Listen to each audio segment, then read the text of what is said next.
Okay, the assignment this week will be your first writing assignment for this class. And it's an important assignment because at the end of this class, you're going to have to write a research paper. And that research paper will need to be in APA style. Now, some of you may have used APA before. I imagine a lot of you have used MLA. MLA will not work because in this department, in this course, and in most schools, APA is the acceptable style for writing research papers. So, what I want to do is, because this is a low stakes assignment, I want to give you as much information as I can so you can start learning how to do APA if you have not done it before. Now, this assignment calls for a cover page, a body of text, and a reference page. Now, the cover page and the reference page do not count when we're writing a paper that is to be 1 to 2 pages long. Now, when I say it's 1 to 2 pages, I don't mean half of 1 page. I mean it's got to be 1 full page. It is double spaced. You have to indent the paragraphs 5 to 7 spaces, 12-point font with 1-inch margins. Now, the title of your paper and your name, the university, and all of that go on the title page or the cover page. The first page of an APA document has the title of the paper on the very first line centered, but then the body of the text follows after that. Now, one thing a lot of students don't always realize, a paragraph has to have a minimum of 3 sentences to be a paragraph. Do not use 1 or 2 sentence paragraphs. The other thing is, and this is really important because I think sometimes students don't understand when I say the paper has to be objective and not subjective. It's a research paper, and that means we want to see some research. Not, if you've done the research, that's wonderful. But do not say I or me or mine. It's not a first-person paper. You are giving me research on a topic. So you're going to be referring to scholarly or credible sources as your reference.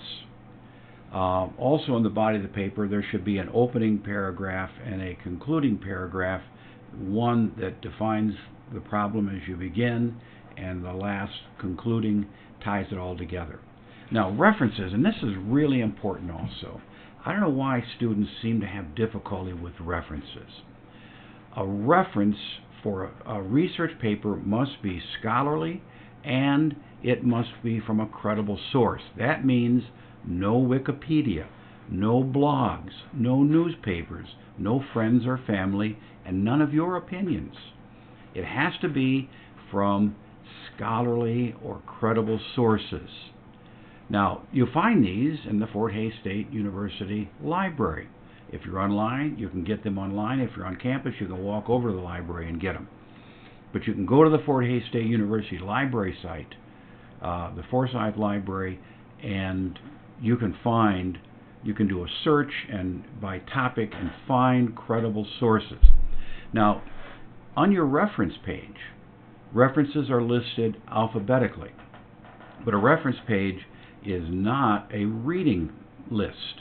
I don't care about all the stuff you read. I only care about on the reference page those references that are actually quoted or referenced in the paper. So if you have 3 references, then all 3 of them need to be cited somewhere in the text.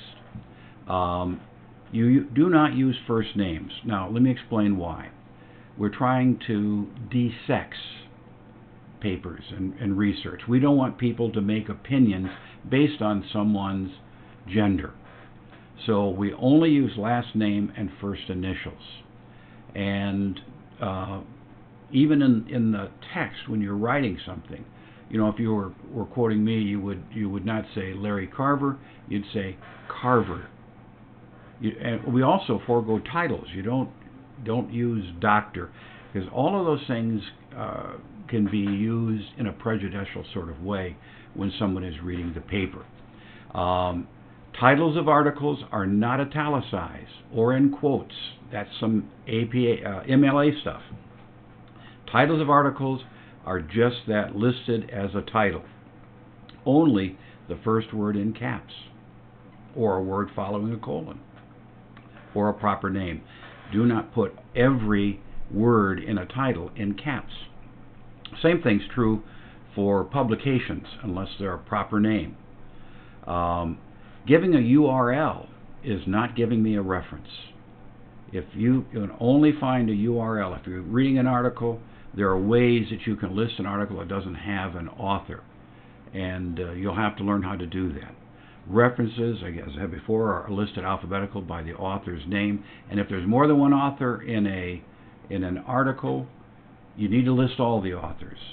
A lot of times the second author on the textbook gets left off, and you have no idea how bad she feels when she's not getting the credit due her.